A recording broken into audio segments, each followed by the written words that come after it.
सत श्री अकाल फ्रेंड्स, आज हम बनाएंगे घर पे इजी पीजी रेसिपी के साथ मोमोज और उसकी चटनी। सब कुछ मैंने घर पे बनाया है, लेकिन जो जो शूट हुआ है वो आपके साथ शेयर करने वाली हूँ। मोमोज तो परफेक्टली टेस्टी भी बने थे और परफेक्ट बने थे। तो इसी के साथ मैं स्वागत करती हूँ आपका मेरे चैनल हरिथ्वी बहाल एंड ममा रॉक्स में। सुबह का टाइम है, सुबह उठी हूँ। आजकल मेरी मॉर्निंग जो है वो 6-7 के बीच होती है। जब भी मेरी आँख खुलती है तब मैं कोई भी अलार्म नहीं लगाती हूँ, और मैं अलार्म लगाती हूँ 7:30 का, ताकि उससे लेट ना हो पाऊँ, फिर हरिथ्वी के स्कूल में प्रॉब्लम हो जाएगी, है ना। सुबह उठ के फ्रेशन अप होने के बाद डेली का ये मेरा काम होता है, मुझे अपना वॉशरूम क्लीन करना होता है। कोई दिन होता है जिस दिन मैं नहीं करती हूँ, क्योंकि बहुत सारी, आपको पता है मेरी लाइफ में प्रॉब्लम्स कॉन्टीन्यूस चल रही हैं, कॉन्टीन्यूस वो दूर होने का नाम नहीं ले रही। तो इन्हीं प्रॉब्लम्स में मैं जो एक बचा के चल रही हूँ वो है हरिथ्वी की हेल्थ के साथ कोई इशू नहीं होना चाहिए। जिन जिन चीज़ों से उसे प्रॉब्लम क्रिएट हो सकती है वो चीज़ों का मैं प्रॉपर ध्यान रख रही हूँ, क्योंकि एग्ज़ाम आने वाले हैं और ऊपर से मेरी तबीयत ऐसी है, तो मैं नहीं चाहती कि कल को उसकी तबीयत के साथ कुछ हो। क्योंकि शायद मैंने आपके साथ शेयर नहीं किया था, न्यू ईयर वाले दिन वो बीमार हुई थी और उससे लेके कॉन्टीन्यूसली 20 दिन तक वो बीमार रही थी। बिकॉज ऑफ सम मेरी एक छोटी सी मिस्टेक हुई थी, वो मेरे साथ छत पे कपड़े लेने चली गई थी। उस दिन ठंड बहुत थी, तो अपने आप को मैं माफ़ नहीं कर पा रही थी, क्योंकि उसे फीवर बहुत तेज हुआ था और इतना हुआ था कि उसके सिर को हो गया था। दैट्स वाई बहुत सारी चीज़ें जो उसकी हेल्थ को कॉम्प्लिकेट कर सकती हैं वो मैं बहुत ध्यान रख रही हूँ। तो ये चीज़ मैं आपके साथ कभी शेयर नहीं करती थी कि मैं सुबह उठते ही बाथरूम को रगड़ा चढ़ाती हूँ, क्योंकि थोड़ी सी शर्म आ रही थी। बट कुछ चीज़ें होती हैं ना जो शेयर करने से किसी को हेल्प हो सकती है। जैसे सर्दियों में आप वॉशरूम को कब क्लीन कर सकते हैं, या ठंडी बहुत होती है, एक बार नहा धो के कपड़े डालो तो दूसरी बार पानी के काम करने में थोड़ी सी हिचकिचाहट होती है। तो आप सुबह नहाने धोने से पहले अपनी मॉर्निंग को इस तरह से स्टार्ट कर सकते हैं। क्योंकि मेरा मॉर्निंग में जो मेरा काम होता है ना, वो होता है नहा धो के अपना पैक हो जाना। फिर पूरा दिन जो मर्जी काम है वो करते जाओ। अगर आपको फिर रेस्ट करनी है आप आराम से कर सकते हो। अदरवाइज इशू ये हो जाता है कि बहुत सारे काम करते करते आप थक जाते हो, ठंड में थोड़ा आलस भी आ जाता है और नहाना धोना रह जाता है। तो मैं रूटीन में हमेशा, ये मेरा रूटीन कभी चेंज नहीं होता। और आजकल जो नई चीज़ मैंने ऐड की है वो ये है कि मैं ड्राई फ्रूट्स ले रही हूँ भिगोए हुए। ये नई चीज़ तो नहीं है मेरे लिए, जो मेरे पुराने व्यूअर्स हैं वो जानते हैं कि जो मेरा फर्स्ट मील होता है वो भिगोए हुए ड्राई फ्रूट्स होता है। तो यहाँ पे मैंने टमाटर और लाल मिर्च को उबलने के लिए रख दिया है रेड चटनी बनाने के लिए। तो फर्स्ट व्हील मेरा ड्राई फ्रूट होता था, लेकिन अनगेनली कह लो, है ना, केयरलेस होके मैंने इन चीज़ों को नकार दिया था। लेकिन मैं फिर से अपनी सेहत की तरफ ध्यान दे रही हूँ। और आज बन रहे हैं मोमोज। बस थोड़े ही बनाने वाली हूँ, क्योंकि मैं तो नहीं खाती हूँ, मतलब मैं खाती हूँ, मुझे बहुत पसंद है और स्पेशली घर के मोमोज बहुत पसंद है। लेकिन तबीयत की वजह से मैंने सोचा मैदा मुझे नहीं लेना है, तो थोड़ा सा मैंने मैदा लिया है, तकरीबन 1 कटोरी के करीब होगा ये। और इसमें थोड़ा सा नमक डाला है, थोड़ा सा मैंने एक्स्ट्रा वर्जिन ऑलिव ऑयल डाला है। मॉइनिंग नहीं करनी है, जस्ट अंदर से सॉफ्ट रहे उतना हमें तेल डालना है। और हल्का सॉरी, हल्का गुनगुना पानी लेके हम इसे डो लगा लेंगे, सिंपल जैसे आप चपाती का डो लगाते हो वैसे ही। और ये डो लगा रही है ज्योति, मैं नहीं लगा रही हूँ। बड़े बड़े नेल्स देख के ये मत सोचिएगा कि ये मैं लगा रही हूँ। एक्चुअली मुझ में इतनी जान हिम्मत अभी नहीं आई है कि मैं मैदा गूंथ सकूँ। अपना नॉर्मल चपाती का आटा गूंथने में मुझे इतनी प्रॉब्लम होती है, आपके साथ शेयर करूँ तो वो मैं लगा के आधा घंटा ऐसे ही रख देती हूँ कि सॉफ्ट हो जाए। तो मैदा मैं कहाँ से गूंथूंगी, तो मैंने ज्योति से गुंथवाया। और इसमें मैंने थोड़ा सा जो है वो आटा मिक्स कर दिया, क्योंकि अप्रॉक्सीमेटली हम लोग मम्मी, डैडी, ज्योति और हरिथ्वी को मिला के 4 जने खाने वाले थे। और ये हम आटा सेट करके रख देंगे, आधे घंटे तक ये रेडी हो जाएगा। उसके बाद मैं चटनी जो है वो मैंने टमाटर और जो लाल मिर्च को भिगोया था ना, बॉयल किया था, उनको मैंने ग्राइंडर में पीस लिया। उसके बाद इसको सिंपल राई का तड़का लगा दिया गार्लिक डाल के। वो मैं शूट आपके साथ शेयर नहीं कर पाई। सरसों का तेल लिया था, उसमें राई डाली थी, हींग डाली थी, जीरा डाला था और इसे मिक्स करके नमक डाला था, थोड़ा सा सिरका डाला था। और साथ ही यहाँ मोमोज की फिलिंग हो रही है, उसके लिए मैंने सब्जियां ले ली थी, गाजर, पत्ता गोभी और बंद गोभी। उनको कद्दूकस करके उनका पानी निकाल दिया। थोड़ा सा 2 चम्मच, छोटे 2 चम्मच तेल लेके उसमें हींग और लहसुन और अदरक की क्वांटिटी आपको ज़्यादा रखनी है। और उसका मैंने यहाँ पे इसको तड़का मारा है सिंपल। और हमें बस, हमारा मेन पर्पस होता है, हमें बिल्कुल सब्जियों में से ना जो पानी होता है वो ख़त्म करना है। आप तड़का नहीं भी लगाना चाहते दैट्स ओके। मैंने पहले इनको कद्दूकस किया, मैंने नहीं किया, ज्योति ने किया, क्योंकि ये काम जो है ना वो ज़ोर वाला होता है। बाजू आपके बिल्कुल थक जाते हैं, तो मेरे में जान नहीं है अभी। तो मैंने ज्योति से ये सारा काम करवाया और उसके बाद इसको थोड़ा सा तड़का इसलिए लगाया क्योंकि अदरक लहसुन का फ्लेवर ना इस फिलिंग में बहुत अच्छा लगता है। और फिलिंग को मैंने थोड़ा ज़्यादा इसलिए बनाया है क्योंकि मुझे ना इस फिलिंग के परांठे वगैरह स्टफ्ड चीज़ बहुत ज़्यादा पसंद है। नमक और मिर्च तो आपको अपने स्वाद अनुसार रखना है, आप कितना डालना चाहते हो। तो इस स्टफिंग को मैंने इसलिए थोड़ा सा ज़्यादा भी बनाया है क्योंकि मुझे इसके स्टफ्ड परांठे बहुत ज़्यादा टेस्टी लगते हैं। इसमें अदरक लहसुन का टेस्ट, ओ माय गॉड, इतना सुपर्बली आता है ना। लेकिन बात ये हुई कि मम्मी पापा कहीं चले गए थे तो फिर मैंने इतने मोमोज बिल्कुल नहीं बनाए। मैंने सिर्फ ज्योति और हरिथवी के लिए मोमोज बनाए हैं। और छोटी छोटी लोइयाँ लेके आपको बेल लेनी है पूरी के साइज़ की। और यहाँ पे मैं जो मेरी मिर्च से गलती हुई थी, मेरी जो ये रोटी थी ना थोड़ी मोटी थी। आप इसे जितना पतला हो सके उतना पतला रखिए। 1-1.5 चम्मच फिलिंग डालिए। और मैं मोमोज थोड़े बड़े बड़े बनाती हूँ, मैं छोटे छोटे नहीं बनाती हूँ। और फिलिंग भी प्रॉपर डालती हूँ। जो लोग मेरे पुराने व्यूअर्स हैं उनको पता होगा, अगर मैं स्टफ्ड पराठा भी बना रही हूँ तो मैं उसमें बहुत सारा सामान डालती हूँ, मुंह में आना चाहिए वो सामान। तो बस इसे मैंने इस तरह से बाइंड कर लिया है। बाइंड करने का आपका अपना तरीका होता है। उसको गीला बिल्कुल नहीं करना है, ना तेल लगाना है, बस इसी तरह से उंगलों से दबाते हुए आप बाइंड कर लीजिए। मेरा एक पर्सनल एक्सपीरियंस है कि मैं इस तरह मोमो फिल कर लेती हूँ 5-6, फिर उनको रख देती हूँ 2-3 मिनट के लिए। और उसके बाद जब मैं इन्हें स्टीमर में डालती हूँ एक बार फिर से मैं इनको दबा देती हूँ ताकि फिलिंग बिल्कुल भी खुलने की कोई गुंजाइश ना हो। अगर आप ओवर फिल कर दो तो भी खुल सकता है, लेकिन अगर आप इस मेथड से करते हो ना कि पहले सारे मोमोज को फिल करके रख लो, फिर जब आप स्टीमर में डालते हो हल्के हाथों से दबा दो, तो फिर मोमोज बिल्कुल भी नहीं खुलते। और घर के मोमोज का यार बहुत टेस्टी बनते हैं, इनकी फिलिंग, ओ माय गॉड। और मेरे से तो मतलब अभी मेरे मुंह में पानी आ रहा है दोबारा से इनको देख के।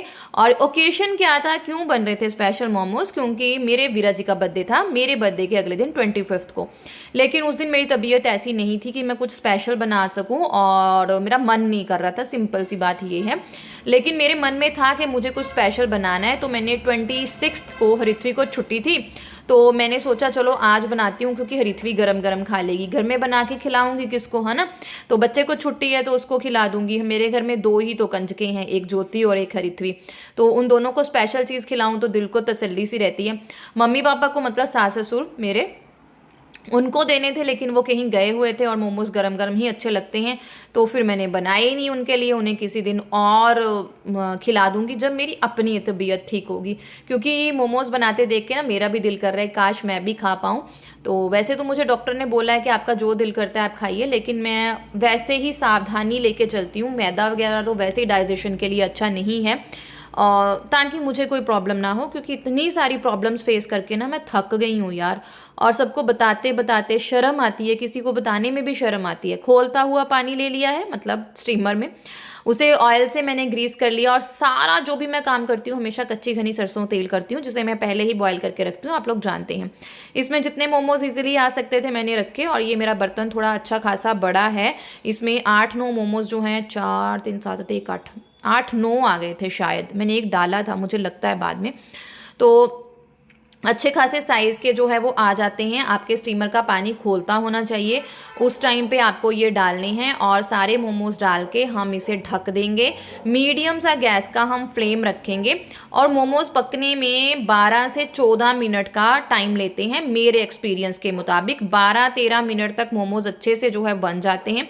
एक आध बार मैं बीच में चेक कर लेती हूँ। और जैसे जैसे ये तो धुआं सा हो गया ना वो स्टीम की वजह से, जब वो ट्रांसपेरेंट हो जाते हैं ना मोमोज, आपको सब्जियां का कलर दिखना शुरू हो जाता है, इट मीन्स आपके मोमोज अच्छे से पक गए हैं, तब आप इनको निकाल सकते हो। और जब आप सेकंड लोड डालते हो तो एक बार रीचेक ज़रूर कर लें कि इसमें पानी है या नहीं है। इतना एक्सप्लेन मैं इसलिए बता रही हूँ क्योंकि सम ऑफ माई बच्चेज़ हैं, मेरे स्टूडेंट्स हैं, जो मुझे देख के हमेशा रेसिपीज़ को ट्राई करते हैं। तो फिर वो व्हाट्सएप पे पूछते हैं। मुझे बहुत अच्छा लगता है जब आप लोग मेरी रेसिपी मेरे तरीके से इस तरह से बनाते हो, इसलिए मैं अच्छे से एक्सप्लेन करके बता रही हूँ। इस तरह से आपको ना ट्रांसपेरेंट हो जाते हैं। अगर आपकी चपाती और पतली होती ना तो बिल्कुल ही मतलब ट्रांसपेरेंट तरीके से आपको मोमोज दिखते हैं। घर पर बनाइए, बहुत टेस्टी बनते हैं। फिलिंग तो माय गॉड, मैं तो कच्ची फिलिंग खाती रहती हूँ। और मैंने इसे सर्व किया था, मैंने मेयोनीज भी घर पर ही बनाई थी, वो फिर मैं किसी आपके साथ वीडियो में शेयर करूँगी, मैंने शूट नहीं किया। और ये टमाटो की चटनी बहुत टेस्टी बनी थी, ये अभी भी पड़ी हुई है। तो उसके साथ कुछ बनाऊंगी। और ये हरिथवी की प्लेट लग चुकी है। आप लोग बताइएगा आपको देखने में कैसे लग रहे हैं। और मेरे वीरा जी का बर्थडे था तो उनको भी हैप्पी बर्थडे ज़रूर बोलिएगा। Hi guys, welcome back to Harithvi Bahl and mama rock. सुबह से आपसे बात नहीं हुई है ना, बस ऐसे ही काम में लग जाती हूँ, फटाफट से शॉप पे जाना होता है बस इसी तरह से। और ठंड इतनी ज़्यादा है और यहाँ पे मैंने हीटर लगा के पास बैठ के कपड़े सुखा रही हूँ, तो मैंने सोचा कपड़े सुखाने के बहाने थोड़ा बैठ जाती हूँ। तो हरिथवी खेल रही है यहाँ पे, उसने अपना किचन का सामान लगाया हुआ है, रेस्टोरेंट खोला हुआ है। मेरे को उसने अपना पिज़्ज़ा भी खिलाया, मेरे को बर्गर भी खिलाया, दाल चावल भी खिलाए हैं, मटर की सब्ज़ी खिलाई है, केक भी खिलाया है, फ्रूट चाट भी खिलाई है, ऊपर से चाय भी पिला दी है। जस्ट 5 मिनट में सब कुछ खिला पिला दिया। और बस मैंने उसको बोला तूने मेरा डाइजेस्टिव सिस्टम खराब कर देना। बैठी हुई हूँ, शॉप से आने के बाद थोड़ा सा हरिथवी की पढ़ाई कराई, थोड़े से अब कपड़े सुखा रही हूँ, साथ में सौंफ का काढ़ा बना के पिया, क्योंकि आज मैंने भी 1-2 मोमोज़ खा लिए थे। तो मुझे हो जाता है कि पता नहीं मैदा वगैरह है तो कैसा मुझे रहेगा। हरिथवी खेल रही है, बस उठूँगी, आटा वगैरह गूँथ लिया था, फिर बैठ गई। कुछ ऐसा सच खास भरकम डिनर तो नहीं बनाना है, सिंपल सा कुछ बनाऊँगी, क्योंकि इस टाइम तक आते आते क्योंकि टाइफाइड भी हुआ है तो टाइफाइड नीड्स रेस्ट तो चलो काफ़ी कम काम होता है, लेकिन ऊपर नीचे की गेड़ियों में थकावट तो हो ही जाती है। और थैंक यू वेरी मच, आप लोग इतना सपोर्ट दे रहे हो, बहुत अच्छे अच्छे कमेंट कर रहे हो। तो बहुत जल्दी मैं एक छोटी सी वीडियो जो है वो अपनी क्वेरीज से रिलेटेड शायद बना चुकी होंगी या बनाने वाली होंगी, आपके साथ शेयर कर दूँगी। और मेरे गले को लेके आपकी बहुत सारी क्वेरीज थी कि आपका गला ख़राब हो गया, आपको ज़ुकाम हो गया, आप ये वाला काढ़ा पीजिए, आप वो पीजिए, आप शहद खाइए। तो मैं आपको बताऊं, मुझे ज़ुकाम बिल्कुल नहीं हुआ है। मेरा गला जो है वो सर्दी ज़ुकाम की वजह से बिल्कुल ख़राब नहीं है। समटाइम मेरी आवाज़ बहुत अच्छी होती है, अगर मैं कॉन्टीन्यूसली 2-3 मिनट बोल लेती हूँ, जैसे वॉइस ओवर करती हूँ, तो मेरा गला ऐसा हो जाता है बिकॉज ऑफ मेरा थायराइड जो है वो स्ट्रेस लेवल की वजह से ऊपर नीचे हो गया है, तो उसकी वजह से मेरा आवाज़ जो है वो ऐसी हो गई है। ज़्यादा देर मैं इस तरह से कंटिन्यू जो है वो बोल नहीं सकती हूँ, इसलिए वो प्रॉब्लम्स आ रही हैं। और जल्दी ही एक वीडियो बना के आपके साथ सब कुछ शेयर करूँगी, क्योंकि मुझे एक इमोशनल सपोर्ट मिलती है। और जब आप इस तरह की प्रॉब्लम में होते हैं तो आपको इमोशनल सपोर्ट बहुत ज़रूरी होती है ना। बस ऐसी लाइफ चलती रहती है, हर सबकी लाइफ में ऐसे स्यापे हैं, सबकी लाइफ में ऐसे ही पंगे हैं, और इन स्यापों का कारण हम खुद ही होते हैं। और मैं इस तरह से वर्डिंग क्यों यूज़ कर रही हूँ, क्योंकि इस तरह से वर्डिंग यूज़ करती हूँ ना, स्यापा पंगा, तो पता नहीं ऐसा लगता है कि अपना दुख निकाल दिया बाहर, ऐसा होता है। तो चलिए मिलती हूँ थोड़ी देर में, बस थोड़े से कपड़े रह गए हैं सुखाने के, उसके बाद खाना बनाऊँगी। घर के सारे काम ख़त्म करने के बाद खाना वाना हो गया था। किचन का काम ख़त्म करने के बाद मैं पढ़ा रही थी हरिथवी को, क्योंकि हरिथवी के एग्ज़ाम आने वाले हैं, यूनिट टेस्ट आने वाले हैं, और उसके साथ ही उसके फेयर एग्ज़ाम आएंगे। पिछले दिनों मैंने बहुत कोशिश की है कि हरिथवी की स्टडी में कोई प्रॉब्लम ना आए, लेकिन जितनी भी कोशिश की है कहीं ना कहीं तो चूक मुझसे हो गई है, क्योंकि जब वो रेगुलर स्कूल के लिए जाने लगी तो जो उसके टेस्ट हो रहे हैं, कभी उसका आधा नंबर कम हो रहा है, कभी 1 नंबर हो रहा है। डजेंट मैटर, बच्चों के केस में ऐसा हो जाता है। ऐसी सच मुझे, मैं इतना हाईली नहीं लेती हूँ कि यार इसका 1 नंबर कैसे कम हो गया, बट मुझे ये पता है कि उसका नंबर इसलिए कम हो रहा है कि कहीं ना कहीं मैं केयरलेस थी, मेरी कमी है। तो इन दिनों मैं उस पर उसको कोशिश कर रही हूँ, जो भी चीज़ों में मुझे लगा कि वो पीछे रह गई है उनमें आगे कर पाऊँ। हाँ, मेरे लिए बहुत मुश्किल है, बहुत मुश्किल है, मैं ये जानती हूँ। बहुत इर्द गिर्द ऐसी बातें होती हैं जो मेरे तक पहुँच जाती हैं। कईयों के लिए ये चीज़ एक मजाक बन गई है। कई ये भी गॉसिप करते हैं कि हमेशा अपने दिमाग की बीमारी का रोना रोती रहती है, तो मैं रोना नहीं रोती हूँ। मैं आज आपके साथ एक चीज़ क्लियर करती हूँ, मैं इस बीमारी का कभी रोना नहीं रोती हूँ। मैं जितनी मर्जी सीरियस हो जाऊँ, मैं कभी किसी पे बोझ नहीं बनती हूँ। इन हालातों में भी मैं जानती हूँ मुझे कैसे खड़े रहना है, कैसे होना है। मैं ये चीज़ें आपके साथ इसलिए शेयर करती हूँ क्योंकि लेडीज़ की लाइफ ऐसी होती है। मुझे लगता है कि जो मेरी हम उम्र हैं, शायद उनकी लाइफ में डिप्रेशन और स्ट्रेस ज़्यादा होता है। बहुत सारे रीजंस हो सकते हैं, अपने अपने पर्सनल भी हो सकते हैं, लेकिन मेरा आपके साथ ये चीज़ें शेयर करना का मतलब ये है कि हार कभी नहीं माननी है। अगर कोई प्रॉब्लम है तो उसका सोल्यूशन उसके साथ ही खड़ा होता है। भगवान आपके साथ बुरा वक्त लाता है तो चारों तरफ से लाता है, मेरा एक्सपीरियंस ये है। मैं आपके सामने मिसाल हूँ, जब प्रॉब्लम आती है तो चारों तरफ से आती है और डेरा डाल के बैठ जाती है, जाने का नाम नहीं लेती। लेकिन जब वो जाती है ना, तो आपके लिए कुछ बहुत अच्छा लेके आती है। इसी उम्मीद के साथ मैं हमेशा फाइटर वाला मोड ऑन रखती हूँ और ये चीज़ें आपके साथ शेयर कर रही हूँ कि वी कैन डू एवरीथिंग। अगर प्रॉब्लम है तो भगवान का नाम लो, उसका सोल्यूशन भी है और भगवान हमारे लिए बहुत अच्छा सोच के बैठा है ना। नेगेटिव भी सोच सकते हैं इस सिचुएशन में, पॉजिटिव भी सोच सकते हैं। नेगेटिव सोच के अपने लिए प्रॉब्लम और ज़्यादा खड़ी कर लेंगे, पॉजिटिव सोच के जो हमारी प्रॉब्लम्स हैं उनको हम आधा वहीं पे हरा देते हैं।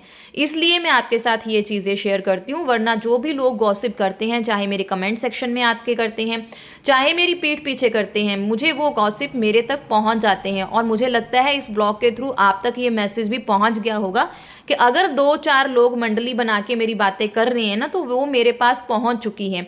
मैं जवाब क्यों नहीं देती हूँ? क्योंकि ये काम जिन लोगों का होता है ना, वो वर्ड मैं यूज़ नहीं करना चाहती, उन्हीं का होता है। हम लोगों के लिए वो काम नहीं है। तो हमेशा खुश रहें, पॉजिटिव रहें। खुश नहीं भी हैं तो प्रिटेंड करें, क्योंकि जब आप प्रिटेंड करने लग जाएंगे ना, तो भगवान आपको खुशियाँ देने लग जाएगा। बहुत मुश्किल वक्त देखा है, उसके बाद बहुत अच्छा देखा है, और बहुत मुश्किल वक्त मेरा कंटिन्यू है और मुझे लगता है 1-2 महीने और भी कंटिन्यू रहेगा, क्योंकि जिस कदर मेरी तबीयत ख़राब है उसे ठीक होने में वक्त लगेगा। लेकिन मैं हार नहीं मानती हूँ और उम्मीद है जो 2-4 लड़कियाँ या 2-4 औरतें मेरा व्लॉग देख रही हैं, वो ये चीज़ समझ गई होंगी कि हार नहीं माननी है, हम सब कुछ कर सकते हैं। Thank you very much for watching me, thank you very much for watching us, me और माई बेबी हरिथवी बहल। सत श्री अकाल। चैनल ਨੂੰ ਸਬਸਕ੍ਰਾਈਬ ਤੇ ਸ਼ੇਅਰ ਜ਼ਰੂਰ ਕਰਿਓ।